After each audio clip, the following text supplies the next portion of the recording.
Hello दोस्तों, स्वागत है आपका हमारे YouTube channel DSR study point. तो बच्चों, आज हम बात करने वाले हैं क्लास 11 का जो चैप्टर नंबर 2 है ज्योग्राफी का, जिसका नाम है पृथ्वी उत्पत्ति एवं विकास। तो बच्चों, ये इस वीडियो का सेकंड पार्ट होने वाला है। फर्स्ट पार्ट मैंने अपलोड कर दिया है, तो आप जाकर चैनल में जाकर देख सकते हैं। चलिए आइए शुरू करते हैं। तो बच्चों, इसमें आज हम बात करने वाले हैं कि आखिर पृथ्वी की उत्पत्ति से संबंधित जो आधुनिक सिद्धांत क्या है। तो बच्चों, होता क्या है, आधुनिक समय में जो सबसे ज्यादा जो वैज्ञानिक मानते हैं वो बिग बैंग के सिद्धांत को मानते हैं। ठीक है, कि जो ब्रह्मांड की उत्पत्ति है वो बिग बैंग के सिद्धांत से हुई है, और ये सिद्धांत 1920 में एडविन हब्बल द्वारा दिया गया था। अब बिग बैंग का सिद्धांत था क्या बच्चों, तो ये आपको डायग्राम में दिख रहा होगा कि शुरू में क्या हुआ था। जो सभी पदार्थ थे, ब्रह्मांड जिससे हमारा ब्रह्मांड बना है, वो छोटे से परमाणु के कण के रूप में थे और एक ही स्थान पर स्थिर था, जिसका आयतन बहुत ज्यादा सूक्ष्म था। लेकिन क्या था बच्चों, जो उसका मतलब तापमान था, ठीक है ना, वो बहुत ज्यादा था, उसका बहुत ज्यादा अधिक था। घनत्व और तापमान बहुत ज्यादा था। अब हुआ क्या कि इस जो मतलब परमाणु के कण में क्या हुआ, इस छोटे से गोलक में क्या हुआ, बहुत बड़ा विस्फोट हुआ, और इस विस्फोट की केवल 1 सेकंड के बाद ही क्या हुआ, हमारे ब्रह्मांड का विस्तार हुआ। और ये कहा जाता है कि बिग बैंग का सिद्धांत, यानी ये जो घटना हुई थी बच्चों, वो आज से 13.7 अरब वर्ष पहले हुई थी। और बिग बैंग जब हुआ ना बच्चों, तो बिग बैंग के लगभग 3 लाख वर्ष के दौरान जो तापमान था वो 4500 डिग्री केल्विन तक गिर गया था। इस टाइप का टेम्परेचर था। चलो मैं इसको डायग्राम के माध्यम से समझाता हूँ। जैसे बिग बैंग का सिद्धांत, आपको ये डायग्राम दिख रहा है, तो सबसे नीचे में आपको दिख रहा होगा कि ये क्या है, एक छोटे से एकांकीय परमाणु है। ठीक है बच्चों, जिसका आयतन तो बहुत कम है, लेकिन घनत्व और क्या था, तापमान बहुत ज्यादा है। तो घनत्व और तापमान ज्यादा होने के कारण क्या हुआ बच्चों, इस परमाणु के कण में विस्फोट हो गया, और विस्फोट के केवल 1 सेकंड के बाद आपको दिख रहा होगा चित्र में किस तरीके से ब्रह्मांड का विस्तार हो रहा है। इस तरीके से हमारे ब्रह्मांड का विस्तार हो रहा है, और आधुनिक वैज्ञानिक ये मानते हैं कि आज भी बिग बैंग का सिद्धांत जारी है, आज भी हमारे ब्रह्मांड का विस्तार हो रहा है। अब बात करते हैं आकाश गंगाओं का विकास। तो आपको याद रखना है बच्चों, आकाश गंगा में क्या होते हैं, बहुत सारे तारे होते हैं, यानी तारों का समूह क्या कहलाता है, आकाश गंगा कहलाता है। और आकाश गंगाओं के निर्माण की जो शुरुआत थी वो हाइड्रोजन गैस के विशाल बादल से थे। मतलब इसमें हाइड्रोजन जो गैसेस थे ना, उससे क्या बना है, हमारे जितने भी मतलब जो तारे हैं वो बने हैं। इस गैस के बादल को हम कहते हैं बच्चों निहारिका। आपको दिख रहा होगा, ये सारी की सारी जो गैसेस थी, इसी से बना था निहारिका।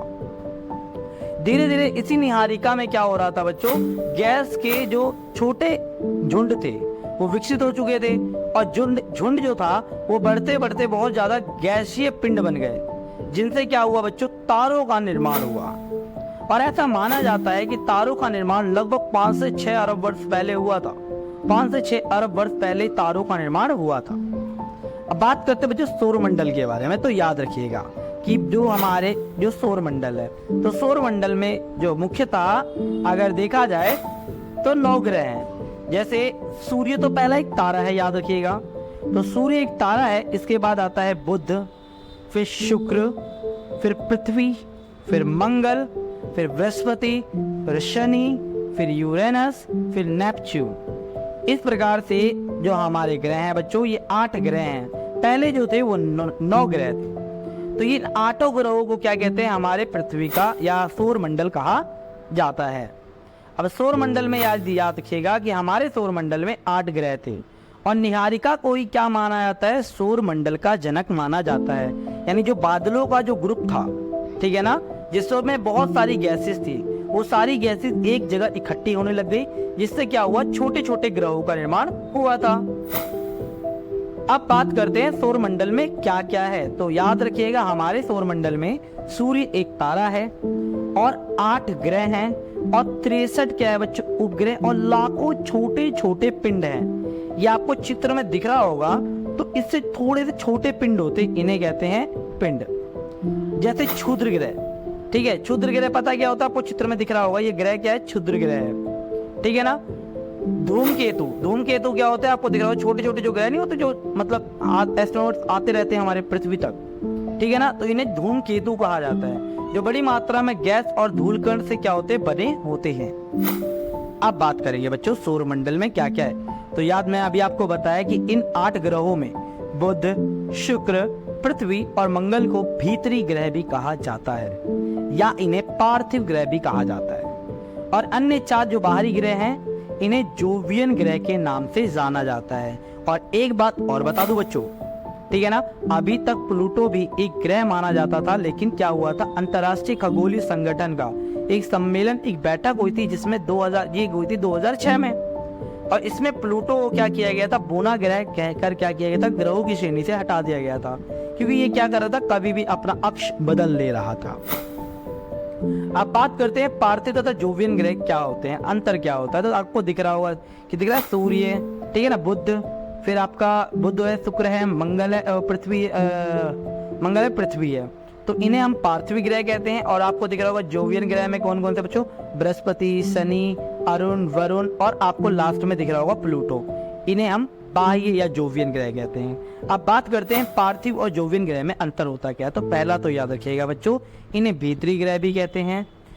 पार्थिव ग्रह क्या है, सूर्य के काफी ज्यादा पास हैं और अत्यधिक तापमान के कारण क्या है, यहाँ गैस स्थिर नहीं रहती, ठीक है। और सूर्य क्या है बच्चों, जो सौर वायु सूर्य के नजदीक ज्यादा शक्तिशाली थी, जिस कारण से पार्थिव ग्रह से ज्यादा मात्रा में गैस उड़ा ले गई थी। सूर्य पास था, जिसके कारण बहुत सारी गैसेस क्या हो गई थी, उड़ गई थी, ठीक है। पार्थिव ग्रहों का जो आकार होता है बच्चों छोटा होता है। और भी आप पॉइंट्स लिख सकते हो, जैसे पार्थिव ग्रहों पर जीवन संभव है, ठीक है। पार्थिव ग्रहों का निर्माण ठोस चट्टानों के द्वारा हुआ है।